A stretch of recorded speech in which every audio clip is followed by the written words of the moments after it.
The Intersolar Academy of Advanced Studies occupied a space station the size of a small moon, which was fitting considering it had the collective ego to match. For 3,000 cycles, it had been the premier educational institution in the known galaxy, accepting only the brightest minds from civilized worlds. The key word here being civilized, a designation that required, among other things, that your planet not actively try to kill you on a daily basis. The Academy's admissions board had developed an intricate classification system over the millennia, ranking species and their homeworlds on a scale of 1 to 12. Class 1 worlds were paradises where the most dangerous thing you might encounter was a particularly stern-looking flower. Class 12 worlds were what polite society referred to as death worlds, and what everyone else called nightmare planets that should be avoided at all costs. Naturally, this meant that students from lower-class worlds received extra accommodations, protective equipment, and a curriculum adjusted for their delicate constitutions. It was all very progressive and inclusive, assuming you ignored the thinly veiled condescension baked into every safety protocol. The station itself was a marvel of engineering and cross-species cooperation. Environmental zones shifted seamlessly from methane-rich atmospheres to aquatic chambers to crystalline meditation halls. Gravity plating allowed for everything from 0.3 standard G to triple standard, though most academic zones defaulted to 0.8 for the comfort of the majority. The architecture somehow managed to be both breathtaking and slightly pretentious, with soaring transparent aluminum walls that offered views of the nebula beyond, as if to constantly remind students that they were studying among the stars. On this particular rotation, a new student was navigating the registration queue in the main administrative hub. The human, because yes, that's what she was, though nobody had quite figured that out yet, stood patiently behind a quaternion, whose gelatinous form kept sliding slightly out of the designated waiting area. The registration officer, a Vexillian with too many eye stalks and not enough patience, was processing forms with the enthusiasm of someone who had seen this exact routine for the past 200 cycles. The problem, if you could call it that, was a beautiful mess of bureaucratic incompetence. Humans had only recently achieved interstellar capability, and their application to join the greater galactic community was still bouncing between committees, like a plasma ball in a superconductor. Someone in the processing department had looked at the preliminary reports on Earth, saw the words stable atmosphere, abundant water, and diverse ecosystem, and promptly classified it as a Class 7 world. Moderately challenging, but nothing a sensible species couldn't handle with proper planning. They had somehow missed the parts about the predators, the weather patterns, the tectonic activity, the radiation from space that the atmosphere only partially blocked, the diseases, the plants that evolved chemical warfare, and the general fact that everything on Earth had decided that violence was always an option. To be fair, the report had been 17,000 pages long, and the intern who skimmed it had been working a double shift. So here stood Kira Vasquez, human from Earth, classified as a fragile Class 7 species, about to receive accommodations meant for beings who considered a light breeze to be a natural disaster. Next, the Vexillian droned, not looking up from its datapad. Kira stepped forward, her movements easy and relaxed in the 0.8 gravity that was supposed to be standard. For her, it felt like walking on a trampoline, but she'd learned quickly not to bounce too obviously. "Name and world of origin," the officer said, eye stalks finally swiveling to acknowledge her presence. "Kira Vasquez. Terra, also cataloged as Earth in some databases. Processing." The officer's claws clicked against the datapad. "Ah, yes. Class 7 designation. You'll need to review the safety protocols for your classification. The gravity in standard zones may feel heavy for you, so we've arranged for personal inertia compensation." That won't be necessary, Kira said. It's Academy policy, the officer replied, in a tone that suggested this was not a negotiation. Class 7 species receive full environmental support. You'll also have access to enhanced medical facilities, structural support equipment for high-gravity zones, and dietary accommodation for your specific nutritional requirements. Kira opened her mouth to protest, then closed it. She'd been briefed extensively before arriving. Play it safe, the Earth Diplomatic Corps had told her. Don't rock the boat. Let them think we're delicate. It makes them comfortable. The subtext, of course, was that nobody wanted to give the galactic community a reason to classify humans as a threat before they'd even secured membership. Sure, she said finally. Whatever you think is best. The officer handed her a data chip containing her schedule, room assignment, and approximately 800 pages of safety guidelines. Orientation begins next cycle. Try not to strain yourself getting there. Kira took the chip and managed not to roll her eyes. This was going to be a long semester. The first day of orientation would have gone smoothly if the universe had any sense of restraint, which it demonstrably did not. Kira's assigned quarters were in the Class 4 through Class 7 residential sector, a sprawling complex designed with enough safety features to protect a newborn from a hostile takeover. The doors were reinforced. The environmental controls had 17 redundancies. There were emergency oxygen supplies in every room, despite the fact that the station's life support had not failed once in 3,000 cycles. Her roommate was a Palaxi named Zixtara, a bipedal being covered in iridescent feathers who looked like someone had crossbred a bird with anxiety itself.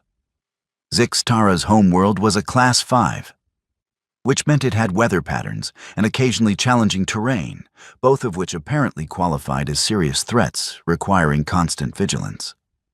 "Oh good, you're here," Zixtara said, feathers ruffling with what Kira was learning to recognize as Palaxi nervousness.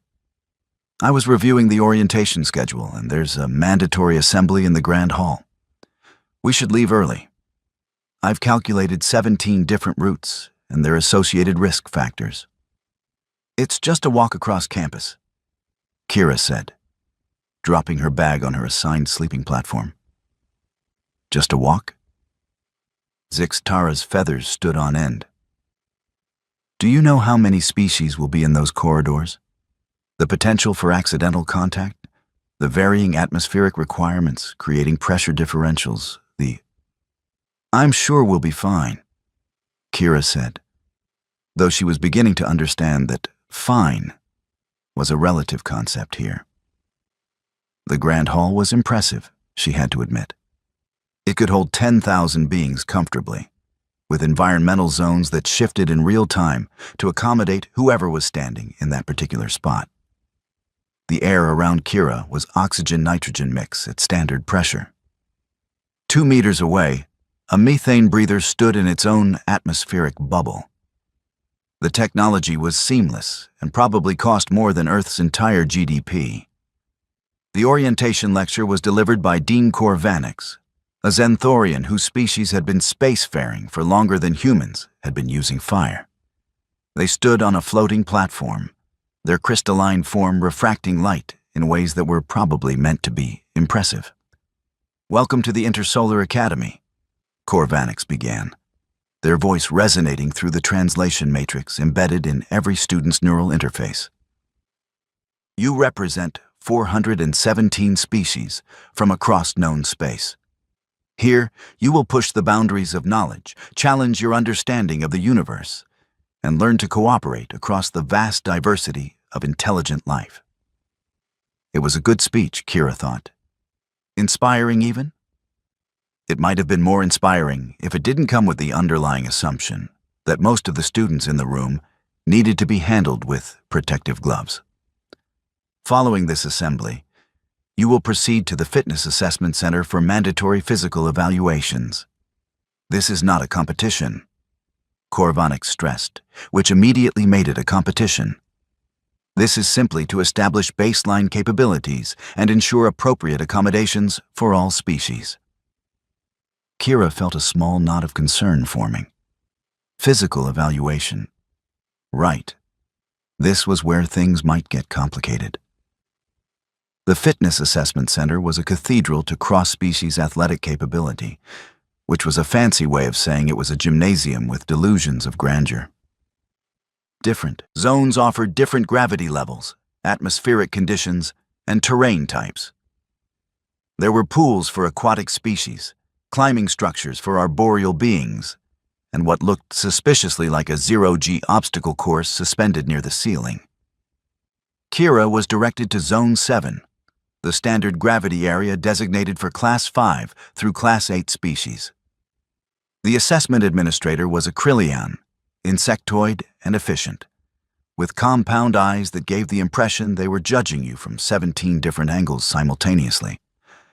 Vasquez, Kira, human, Class 7. The administrator read from their datapad.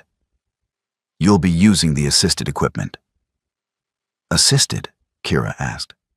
Exoskeletal support for the strength tests, inertia dampening for the agility course, respiratory assistance for the endurance evaluation. The administrator gestured to a rack of equipment that looked like it had been designed for someone recuperating from major surgery. Standard procedure for your classification. What if I don't use the assisted equipment? Kira asked carefully. The administrator's antennae twitched in what might have been amusement. Then you will likely injure yourself, and the academy will be liable. Put on the equipment. Kira looked at the exoskeleton, then at the other students in her assessment group. There was a Volthani, reptilian and muscular, stretching in preparation. A Quellan, vaguely humanoid with disproportionately long limbs, was testing the grip strength machine with obvious confidence. They were all using standard equipment. She made a decision that the Earth Diplomatic Corps would probably regret. I'll try without it first. If I struggle, I'll use the support equipment. The administrator's antennae twitched again, this time definitely in amusement. Your funeral. We'll start with grip strength. The machine was simple enough. Squeeze the handles. It measures the force. The display showed the average ranges for different species classifications. Class 7 species averaged between 40 and 90 units. Class 5 species, like the Volthani currently stepping up, typically hit between 120 and 200. The Volthani grabbed the handles and squeezed, muscles rippling under their scaled skin. The display climbed steadily. 100 units, 150, 190, holding at 195. Respectable. The Volthani released with a satisfied hiss. Next, the administrator called. Kira stepped up to the machine. The handles felt odd in her grip, slightly too large, designed for the average of multiple species rather than optimized for anyone. She squeezed, not even particularly hard. The display jumped to 100, then 200, then kept climbing. 250, 300, 320 before she eased off, not because she'd reached her limit, but because the handles had started to deform slightly, and that seemed bad. The gymnasium went very quiet. Equipment malfunction, the administrator said after a moment, making a note on their data pad. We'll recalibrate and retest later. Except the equipment wasn't malfunctioning, which became apparent when Kira proceeded through the rest of the assessments. The agility course that was supposed to challenge Class 7 species felt like she was running in slow motion. The endurance test, a monitored run on a track with adjustable resistance, ended with her asking if it was going to get harder, while the Kryllian administrator stared at readouts that made no sense. The vertical jump measurement had to be recalibrated twice because Kira kept hitting the ceiling. Literally. The 0.8 gravity combined with human leg strength meant she had to consciously hold back to avoid concussing herself on the overhead panels. By the end of the assessment, a small crowd of administrators had gathered.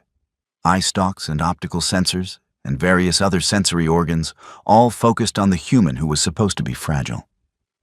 There's clearly something wrong with the equipment in this zone, the head administrator, a Vexillian named Tor Mix, declared.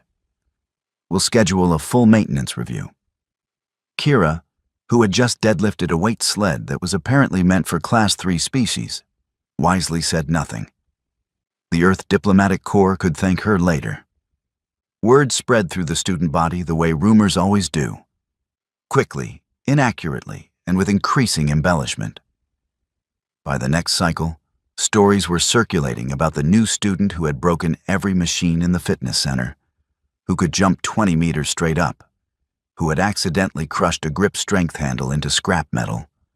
Most students dismissed it as obvious exaggeration. Some were curious, and a few, like Ven Corvallis, a Thexian biochemistry major with a suspicious mind and too much free time, decided to investigate. The chemistry lab was where things got interesting, which in an academic setting usually meant mildly dangerous or potentially explosive, occasionally both. Professor Jixnall was a Quellan who had been teaching introductory toxicology for longer than most species had been aware of chemistry as a concept. They had a particular fondness for beginning each semester with what they called the demonstration, which was really just an excuse to scare new students into respecting laboratory safety protocols. Toxins, Jixnall announced, their long fingers dancing across the holographic display, showing molecular structures, are substances that cause harm to biological systems. What constitutes a toxin, however, is entirely species-dependent. What is harmless to one species may be instantly lethal to another. They pulled up a display showing a simple alkaloid molecule. This is theobromine. For species like the Xanthorians or Palaxians, even trace amounts can cause cardiac arrest. For others, like the Krillians, it's mildly toxic but survivable in small doses. Kira, sitting at her lab station next to Zixtara, recognized the molecule. She kept her expression neutral.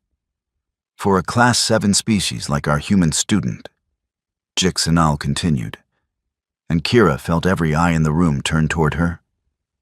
This would be extremely dangerous. Humans have relatively sensitive biochemistry, which is why their world classification reflects moderate environmental challenges. Kira raised her hand slowly. Yes, Vasquez? Actually, Professor, humans consume theobromine regularly. It's in chocolate. We eat it for pleasure. The silence that followed was the kind usually reserved for shocking revelations or particularly bad puns. I'm sorry, Jixnall said slowly. You eat it? For pleasure? Well, yes. It's derived from cacao beans. Most humans consume it several times a week, some daily. There are entire industries built around it. Professor Jixnall's long fingers twitched in what Kira was learning to recognize as Quellan confusion. That should be.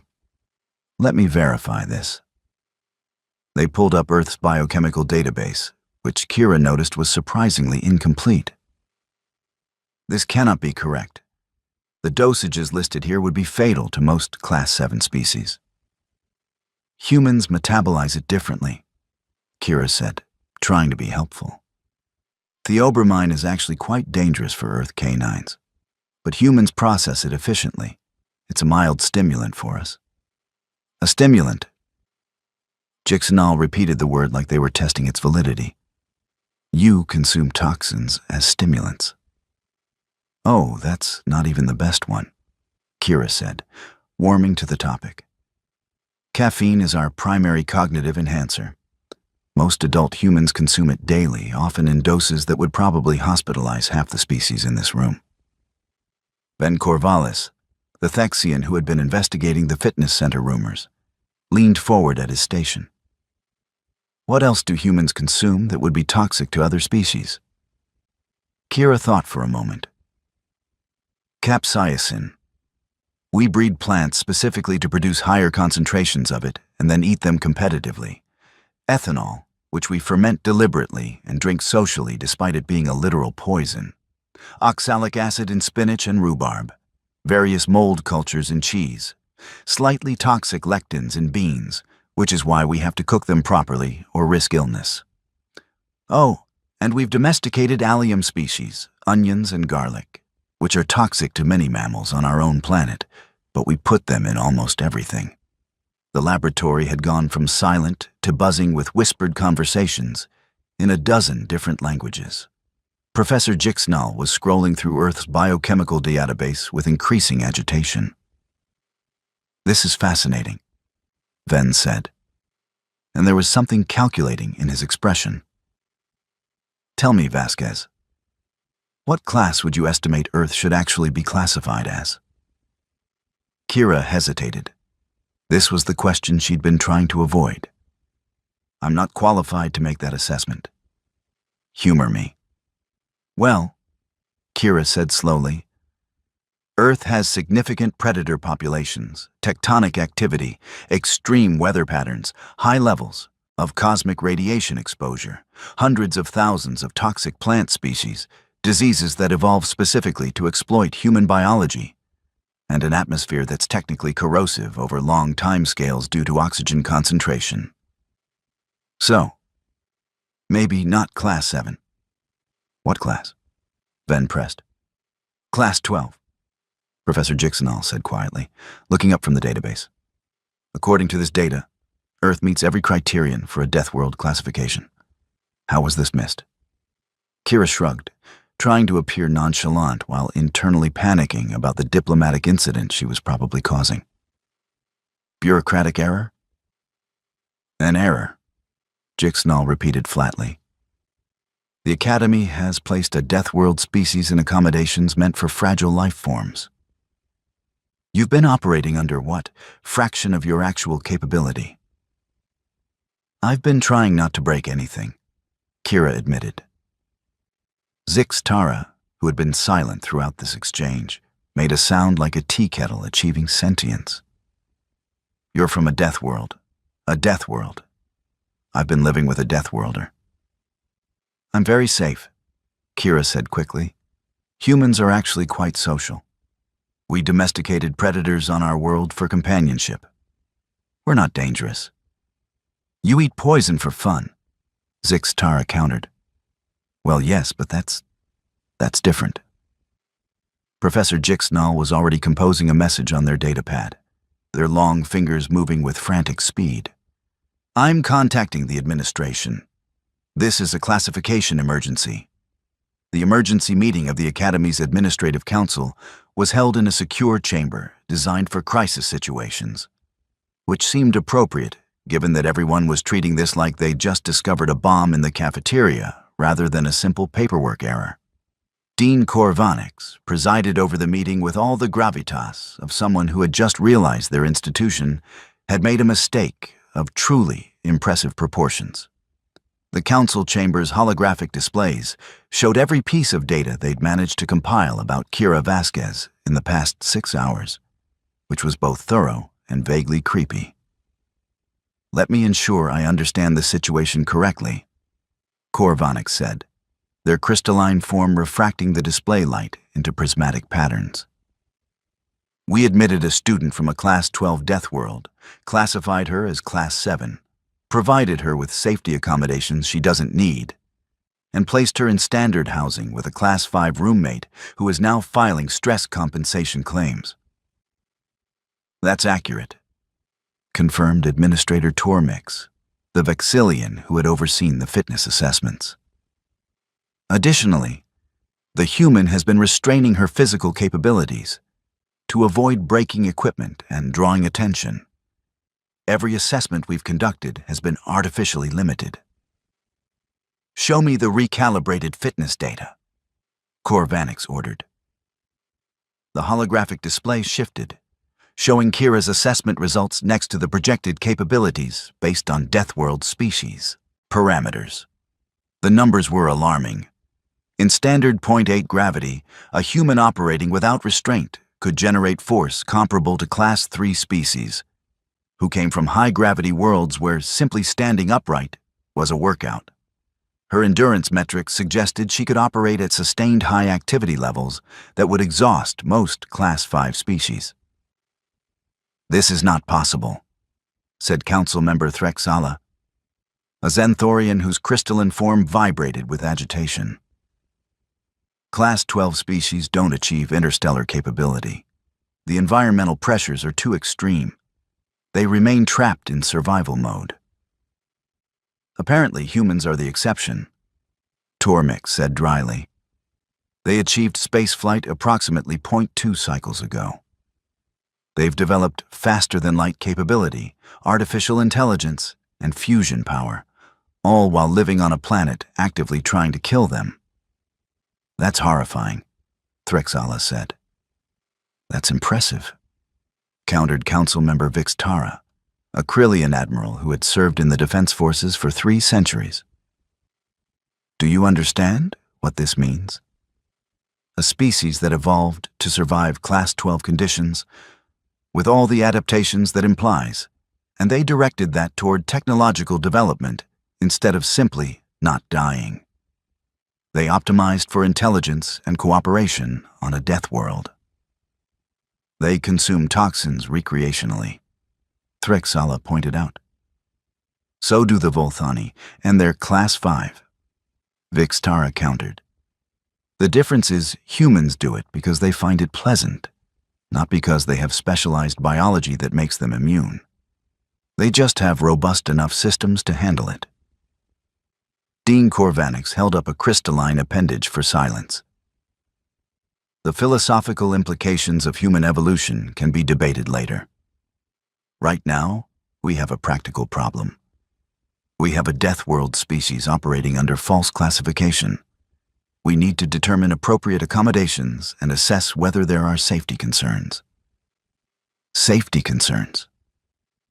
Vixtara's antennae twitched in amusement. "You mean, is she dangerous to other students?" "That is precisely what I mean." "Well," Tormix pulled up another file.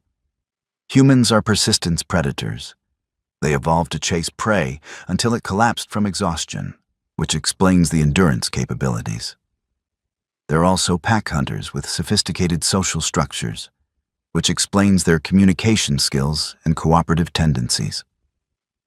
They have binocular vision optimized for tracking movement, redundant organ systems, and a threat response that includes significant adrenaline production that temporarily enhances strength and pain resistance."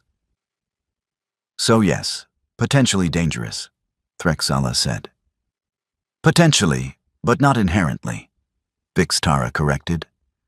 "Most species are potentially dangerous. The question is intent and socialization. From what I've seen in the reports, Vasquez has been actively restraining herself to avoid causing problems.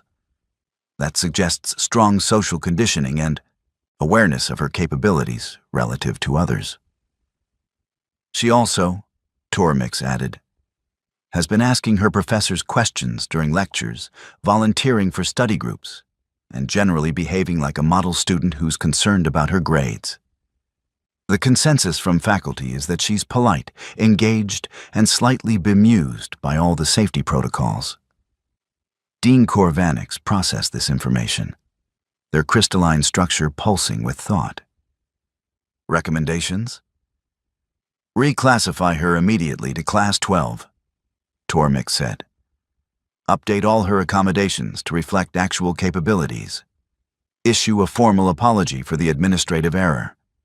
And perhaps most importantly, update our assessment procedures so this doesn't happen again.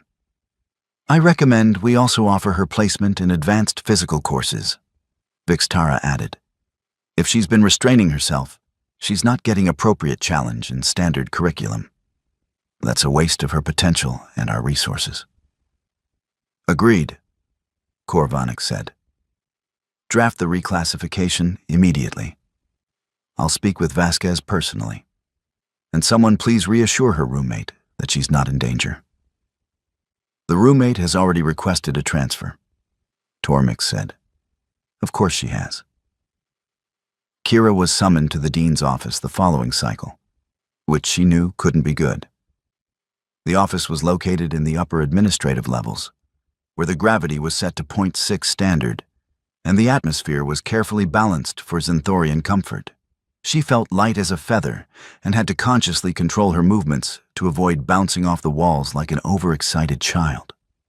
Dean Korvanix's office was exactly what you'd expect from an ancient crystalline being who had seen civilizations rise and fall. Elegant, minimalist, and filled with artifacts that probably cost more than a small starship. The dean themselves stood near the window wall, gazing out at the nebula. Vasquez, Korvanix said without turning. Thank you for coming. Did I have a choice? Not particularly. The dean turned, light refracting through their form. I suppose you're aware of why I've called you here. The reclassification issue, Kira said. Look, I can explain. No explanation necessary. The error was ours, not yours. We've reviewed the initial assessment data and have corrected your classification to Class 12. Your accommodations will be updated accordingly. Kira felt a weight lift that she hadn't realized she'd been carrying. So, I'm not in trouble?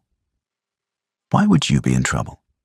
You've followed all Academy protocols, attended your classes, and by all accounts been an exemplary student. The fact that you were doing so while significantly restraining your capabilities only speaks to your character. My roommate requested a transfer, Kira said quietly. Yes. Well, Zix Tara is from a Class 5 world where the most dangerous predator is roughly equivalent to what I believe you would call a particularly aggressive rabbit. Learning she's been living with an apex predator from a death world has caused some distress. It's not personal. It feels personal. Korvanix moved closer, and Kira noticed the way light seemed to follow them, bending in ways that shouldn't be possible. I've been dean of this academy for 400 cycles, Vasquez. I've seen thousands of species come through these halls. What I've learned is that difference is uncomfortable. It challenges assumptions. But it's also the foundation of progress. That's a very diplomatic way of saying everyone's scared of me now, Kira said. Some are, Korvanix admitted. But others are curious. Ven Corvallis, the Thexian from your chemistry class, has submitted a proposal to write his thesis on human biochemistry. Professor Jixnall wants to collaborate with Earth scientists on comparative toxicology. And Admiral Vix Tara, who sits on our council, mentioned that the Defense Forces would be very interested in human perspectives on survival training. So, I'm a science project now. You're a representative of a species that achieved something remarkable, Korvanix corrected. Most Class 12 species never develop advanced civilization. The environmental pressures are too severe. They remain fragmented, focused on survival. Humans somehow went from persistence hunting on an African savanna to faster-than-light travel in the cosmic blink of an eye. That's extraordinary. Kira considered this. What happens now? Now, you continue your studies with appropriate accommodations. We're reassigning you to quarters designed for higher classification species, more durable furnishings, enhanced structural support, access to high-gravity training facilities. You'll also be offered placement in advanced courses if you're interested. And the other students? We'll adjust, Korvanix said simply. Or they won't. That's their choice. Your responsibility is to be yourself, not to make others comfortable with your existence. It was good advice, Kira thought. She just wasn't sure it would be that simple. The crisis that proved everyone's fears wrong and right simultaneously happened 3 cycles later, during what was supposed to be a routine atmospheric systems maintenance check.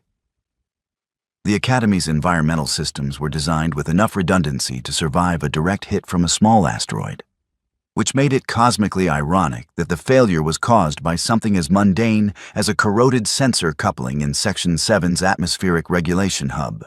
The corrosion went undetected because the sensors that would have detected it were part of the corroded coupling, creating a recursive monitoring failure that would have been funny if it hadn't been catastrophic. The result was a cascade failure that vented atmosphere from 3 adjacent sections, triggering emergency bulkheads and trapping approximately 40 students and 2 faculty members in a lecture hall that was rapidly losing breathable air. Kira was in the library when the alarm started, a pleasant space filled with holographic texts and quiet study zones. The emergency announcement came through every speaker simultaneously. Atmospheric breach in Education Section 7. All personnel evacuate adjacent sectors. Emergency response teams deploying. She looked up from her xenobiology text to see other students moving toward exits with varying levels of panic. The library was 4 sections away from the breach. Safe, but close enough that you could feel the tension in the air. Except Kira wasn't thinking about safety.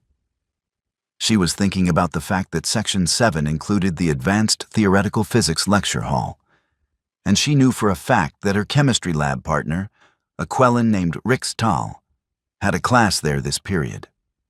She pulled up the academy map on her datapad. Section 7. Emergency bulkheads would have sealed automatically, which meant anyone trapped inside was stuck until rescue teams could establish a safe corridor. Standard procedure would take at least 20 minutes, probably longer given the complexity of atmospheric breaches.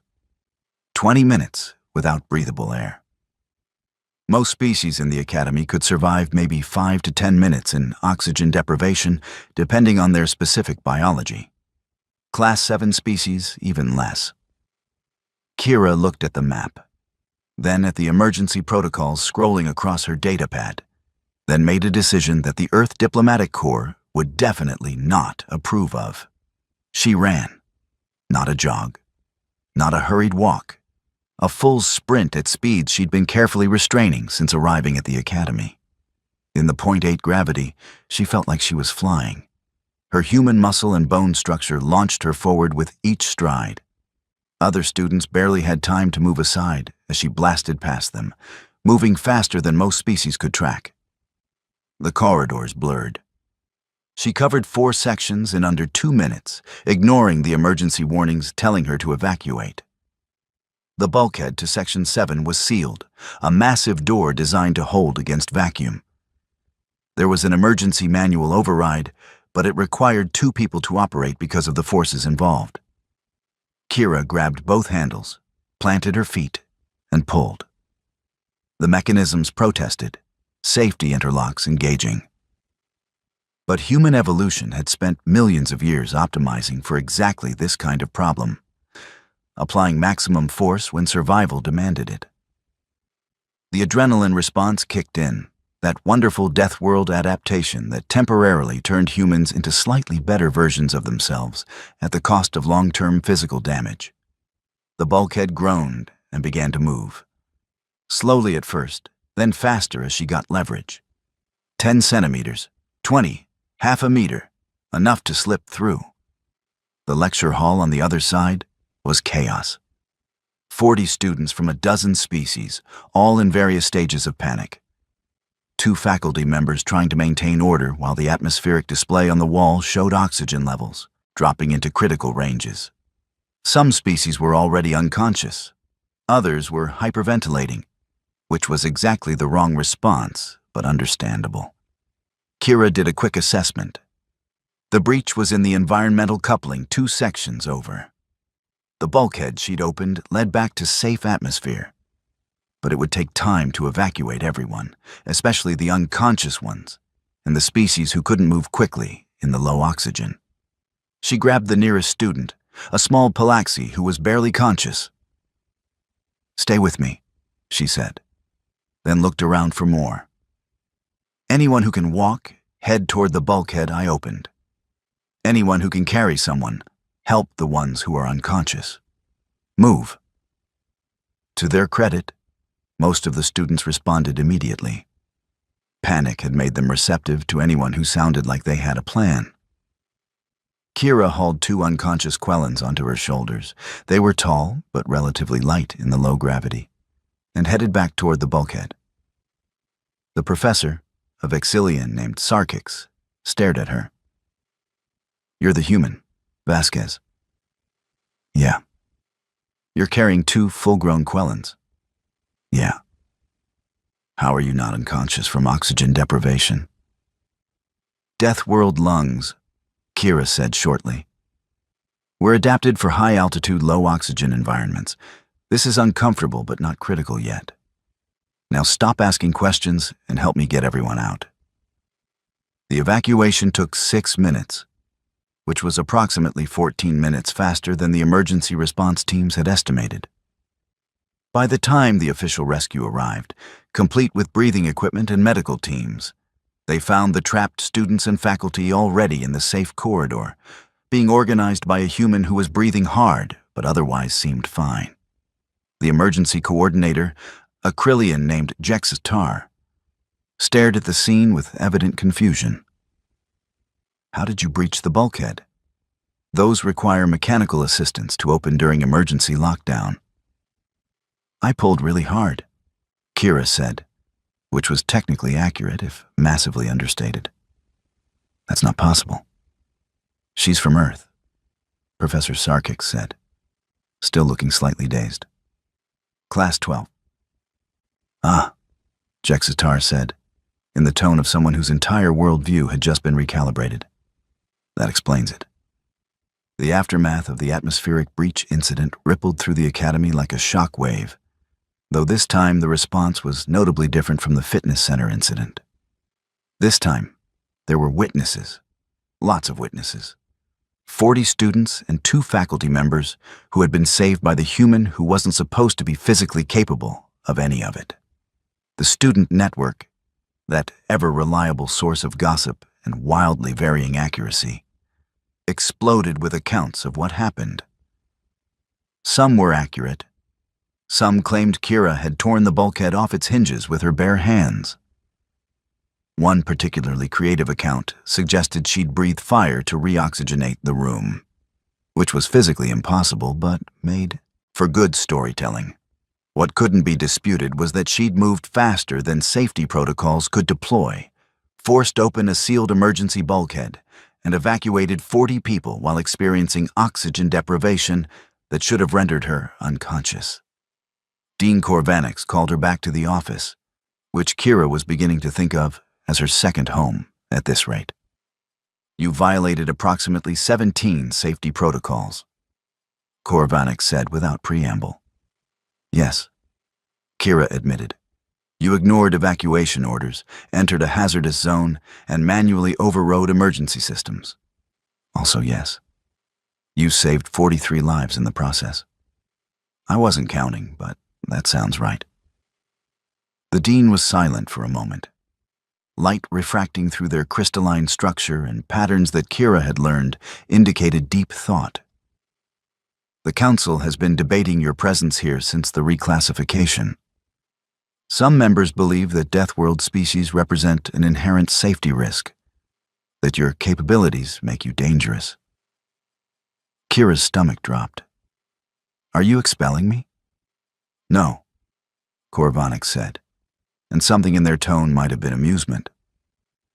"I'm giving you a commendation, and possibly creating a new category of emergency response volunteer if you're interested." "I'm sorry, what?" "You did in 6 minutes what would have taken our emergency teams 20 or more. You assessed the situation, made tactical decisions, and executed a rescue with minimal resources and significant personal risk. That's precisely the kind of critical thinking we try to teach here, with the added benefit that you actually succeeded instead of creating a simulation scenario. So, I'm not in trouble. You're in trouble with the Safety Compliance Office, which is going to have 17 different forms for you to fill out explaining your protocol violations. But from an institutional perspective, you've just demonstrated that Deathworld species don't represent a threat to Academy safety. You represent an asset. Kira sat down in the chair across from the dean's desk, suddenly feeling very tired. People are still scared of me. Some are, Korvanix agreed. But more are curious. You've received 43 thank you messages in the past cycle, 14 interview requests from student publications, and 1 marriage proposal from a Volthani who apparently finds rescue scenarios romantic. What? You'll also be pleased to know that Zixtara has withdrawn her transfer request and asked if she could move back in, assuming you're comfortable with that. Really? Really? It turns out that being saved from a potential disaster by your roommate is a bonding experience. Who knew? Kira laughed, surprising herself. This is all very weird. Welcome to Interstellar Academia, Korvanix said dryly. It only gets stranger from here. 3 cycles later, Kira found herself in the Academy cafeteria during peak hours, which was its own form of chaos. Hundreds of species, hundreds of dietary requirements, all trying to navigate a buffet system that probably violated several laws of physics and thermodynamics. She was carrying a tray, loaded with what the system had identified as human-compatible food. Grilled protein that might have been chicken in another life. Vegetables that were probably vegetables. And a dessert that contained chocolate because apparently someone had updated the database to note that humans considered theobromine a feature rather than a bug. Vasquez, a voice called. She turned to see Ven Corvallis, the Thexian biochemistry student, waving from a table. Come sit with us. The us included Rixtal, her Quellen lab partner who she'd carried out of the lecture hall, 2 other students she vaguely recognized from her xenobiology class, and surprisingly, Zixtara, her Palaxi roommate. Kira navigated through the crowd and sat down, trying not to notice the way conversation at nearby tables quieted slightly when she arrived. So, Ven said immediately, because Thexians apparently didn't believe in small talk, I've been researching human athletic capabilities, and I have questions. The fitness center data suggests humans can sustain high-intensity activity for extended periods. How? Evolution, Kira said, stealing a vegetable from her tray. We're persistence predators. We used to hunt by just chasing prey until it collapsed from exhaustion. That's horrifying, Zixtara said. That's efficient, Ven countered. Most predators on Class 5 or lower worlds are sprint hunters. High speed, low endurance. Humans inverted that. We also sweat, Kira added. Most species here don't, right? Sweating is a really effective cooling mechanism. It lets us keep going when other species would overheat. You leak, Rixtal said. For thermoregulation, that's actually brilliant. It's gross, Zixtara countered. It's both, Kira admitted. But it works. Humans can run down pretty much any animal on Earth, given enough time and water. What about the strength? Another student, a Zenthorian named Kex Tala, asked. You forced open an emergency bulkhead. Those are designed to resist explosive decompression. Adrenaline response, Kira said. When humans face threats, our bodies release hormones that temporarily enhance strength and suppress pain perception. It's not unlimited. There's physical damage afterwards. But in an emergency, humans can exceed their normal capabilities significantly. And you just evolved this? Kextala sounded skeptical. Every species has stress responses, but not like that. Earth is a Class 12 death world, Kira said simply. Species that didn't develop effective emergency responses didn't survive long enough to reproduce. It's selection pressure at its most basic. The table was quiet for a moment, processing this. I have a question, Zixtara said finally. When you pulled us out of that lecture hall, were you scared? Kira thought about it. Yes. Terrified, actually. Was worried I wouldn't get there in time, that I wouldn't be strong enough to open the bulkhead, that people would die because I wasn't fast enough. But you did it anyway. Fear doesn't mean you don't act, Kira said. It means you're aware of the risk. Humans feel fear like any species. We just have a lot of practice pushing through it, because on Earth, if you let fear paralyze you, something would eat you. I'm beginning to understand why humans achieved spaceflight so quickly, Ben said. You're a species that looks at terrifying situations and decides to try anyway. We call it optimism, Kira said with a slight smile. Or stupidity, depending on the outcome. I think, Rixtal said slowly, that the Academy is better for having humans here.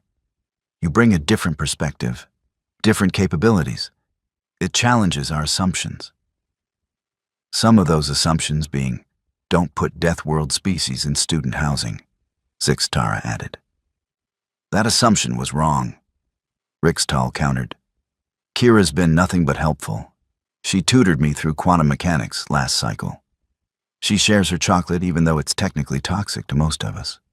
She saved 43 people from an atmospheric breach. Those aren't the actions of a dangerous predator. Those are the actions of someone who cares. Kira felt her eyes sting slightly, which was embarrassing because humans also leaked when they experienced strong emotions, which was arguably even more ridiculous than sweating. Thanks, she managed. Also, Ven added, you're still doing that thing where you carefully control your movements so you don't accidentally break something or move too fast. You can stop that. We know what you're capable of now. You don't have to hide it. Kira laughed. I'm not sure the furniture is rated for full human capability. Then we'll get better furniture, Zixtara said firmly. You're our friend, and friends accept each other, even if one of them is from a nightmare planet and can apparently run forever and lift incredible weight and survive on poison. When you put it that way, it does sound weird, Kira admitted. Everything about this situation is weird, Ven said cheerfully. But that's what makes it interesting. Now, about those human endurance capabilities. Would you be willing to participate in some completely ethical and not at all invasive research studies? Kira grinned. Define not at all invasive. Well, the conversation dissolved into laughter and debate, and Kira realized that somewhere between the fitness center incident and the atmospheric breach rescue, something had shifted. She was no longer the fragile Class 7 student who needed protection. She wasn't even the scary Deathworld predator that everyone needed to avoid. She was just Kira, a student at the Intersolar Academy. Someone who happened to be really good at running and lifting things and surviving in low-oxygen environments because her planet had spent millions of years optimizing humans for survival. And apparently, that was okay. The semester continued with significantly less drama than those first few chaotic cycles, though Kira's presence had permanently altered certain aspects of Academy life. The fitness center recalibrated all their equipment and added a new Class 12 difficulty setting that exactly 0 species other than humans could use. Professor Jixnall restructured their entire toxicology curriculum to include comparative studies on human biochemistry, which became one of the most popular electives in the science division. The emergency response protocols were updated to include a note that Deathworld species might be valuable assets during crisis situations, which Kira suspected was a polite way of saying, if something goes wrong, find the human. More importantly, at least to Kira, was the shift in how other students interacted with her. The initial fear had faded into something more nuanced, respect mixed with curiosity, and in some cases, genuine friendship. She joined study groups, participated in campus activities, and even agreed to demonstrate human athletic capabilities during an interspecies cultural exchange event. which resulted in her accidentally setting 3 new Academy records and giving the track and field coach existential concerns about competitive fairness.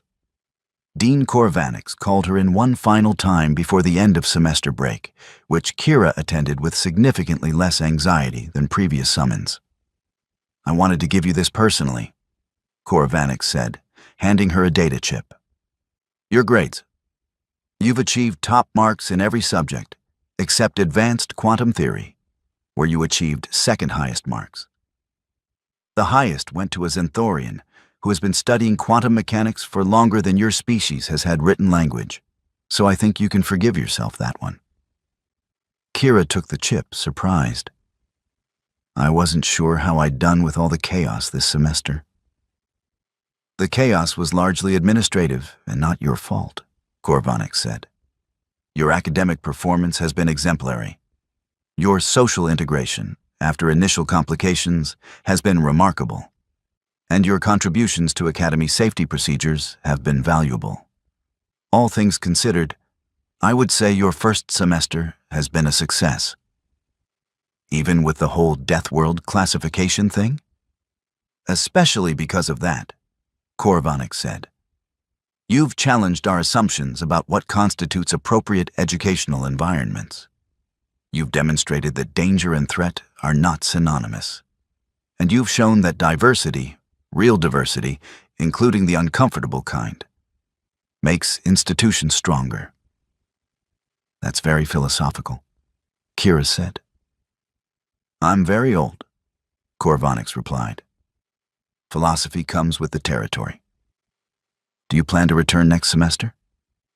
"Absolutely," Kira said without hesitation. "I've got 3 more cycles until I finish my xenobiology degree, and Ven has promised to let me help with his thesis research on comparative biochemistry." "Good," Korvanix said, and there was definite warmth in their tone. "The Academy is better with you here, even if you do occasionally give the Safety Compliance Office panic attacks." Kira left the dean's office and headed back toward her quarters, moving through corridors that had become familiar over the past semester. She nodded to students she recognized, careful to moderate her strength when she high-fived a Volthani who had aced their engineering final, mindful of her speed when she jogged past a group of slower-moving Palaxians. But she wasn't hiding anymore, wasn't pretending to be something she wasn't. She was exactly what she appeared to be, a human from Earth. A Deathworld species who had somehow managed to combine the survival instincts of an apex predator with the curiosity and cooperation that led to civilization. The galaxy had assumed humans were fragile because they'd misread the data. They'd seen stable atmosphere and diverse ecosystem and hadn't bothered to read the fine print about the predators, the diseases, the weather, the 1,000 different ways Earth tried to kill anything living on it. They'd thought she was a student who needed protection. They hadn't realized she was already more dangerous than most species on the station, not despite her education, but because of what she'd learned surviving on a planet that made every day a challenge. But here was the thing that the galactic community was slowly learning. Humans weren't dangerous because they were violent or aggressive. They were dangerous because they were adaptable, persistent, and creative. They were survivors who had decided that survival wasn't enough and reached for the stars anyway. Kira made it back to her quarters to find Zixtara reorganizing their shared space again, because Palaxians apparently found comfort in routine adjustments. "Good news," Kira announced. "I passed everything. We're both returning next semester." "Excellent," Zixtara said, feathers ruffling with what Kira had learned to recognize as pleasure. "I've been planning our study schedule. We're taking advanced stellar biology together, and I've coordinated our lab times to ensure optimal learning conditions."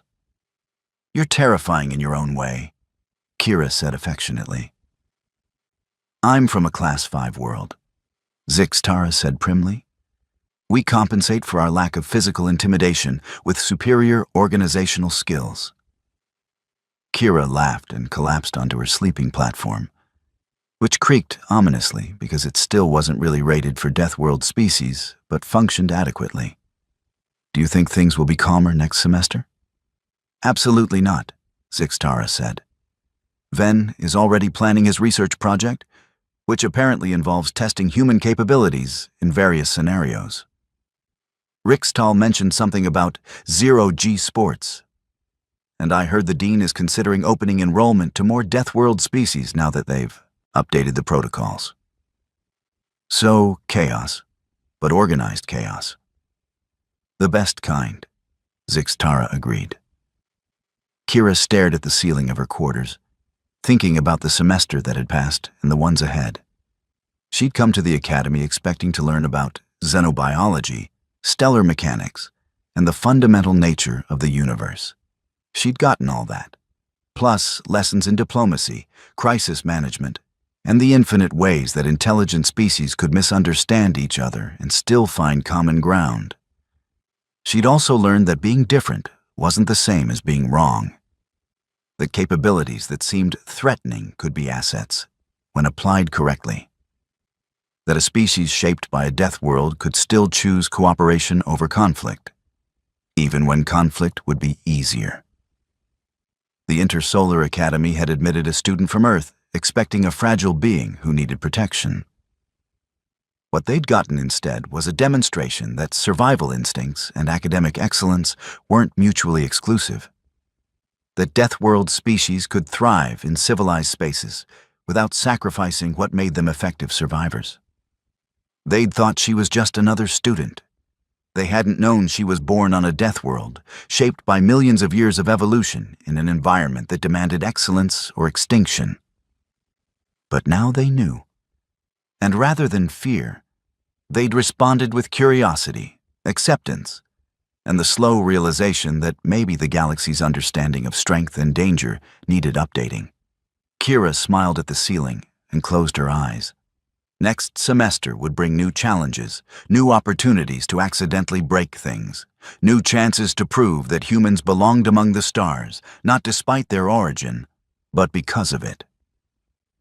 The galaxy had accepted humans as members of the interstellar community. Now it was learning what that actually meant. And if the reactions so far were any indication, it was going to be an interesting journey. After all, Earth hadn't trained humans to be gentle. It had trained them to survive, adapt, and overcome. The fact that they'd chosen to do all that while also being curious, cooperative, and occasionally ridiculous was just humanity being itself. And the galaxy, for better or worse, would just have to adjust. Claude can make mistakes. Please double-check responses.